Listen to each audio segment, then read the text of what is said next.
millennial. Tell them to follow their passions, as long as they aren't passionate about art, writing, or anything creative. Hashtag how to confuse a millennial. Baby boomers will tweet hashtag how to confuse a millennial, then call us to fix their internet problems 30 seconds later. Ouch. These hashtag how to confuse a millennial posts highlight pressures that pulsate through our homes, workplaces, churches, and anywhere else those under and over age 30 share life together.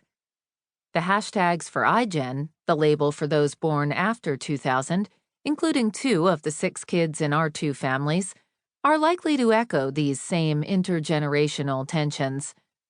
Today's teenagers and young adults feel unappreciated, while adults feel like young people are unappreciative. The younger generation feels belittled. Parents often find their children bewildering. We know. We have been there. We are there. Together with our spouses, Dave and Jen, we each parent 3 children whom we love more fully than we ever thought possible. Kara's 3 are now teenagers or college students. Steve's 3 are a few years ahead of Kara's. Steve's older 2 daughters are in their early and middle 20s, and his youngest is midway through college. None of our kids are perfect, but we couldn't be prouder of them, foibles and all. We are crazy about our kids. And in certain moments, if we are really honest, they drive us crazy. For the record, we both read this sentence to our kids to make sure they were okay with it. They were, and yes, they feel the same. Just last week, Steve's, oldest daughter, who is also named Kara, not that that's ever confusing, decided that after saving up money from freelance jobs and securing a job with a steady paycheck in a city without great public transportation, it was time to stop borrowing one of our family cars and instead buy her own used car. After she conducted a month's worth of research to figure out her purchasing priorities, I joined her in visiting a local used car lot to check out a few options she'd seen online. Despite all I say and believe about empowering young people, I was nonetheless surprised by how hard it was for me to let her take the steering wheel in this process.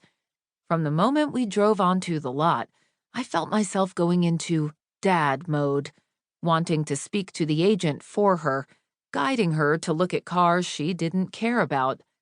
Early on, Kara muttered in my direction, "Dad, I've got this," which was her not-so-subtle cue that I needed to tone down my dad dial a few notches. I had a host of opinions about the car she should get. I wanted her to have a 1,000-airbag, brightly colored behemoth so that all drivers within a mile could see her on the road. She wanted a small silver economy car that blended in and had the 2 features most important to her, Bluetooth and a sunroof. I made a test drive suggestion.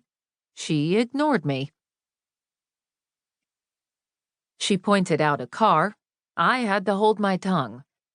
I'm certain the agent was amused. In the end, we both got what we wanted. My eldest got the car she preferred, and I watched her grow into a woman who knows how to make her own thoughtful decisions. We both grew that day. Millennial and iGen. You've likely seen the term millennial used to describe today's young people. Generational theorists William Strauss and Neil Howe are credited with designating millennials as those generally born between 1980 and 2000. Like boomers, those born from 1946 to 1964, and Gen Xers, those born from 1965 to 1980 before them, millennials are a sociological group who carry certain distinctions influenced by corresponding cultural events. For example, millennials were alive during the 9/11 terrorist attack in 2001. Significant relationships with their Gen X parents and boomer grandparents, as well as with more diverse peers than previous generations. And technological shifts. They are the first generation born into the Internet age.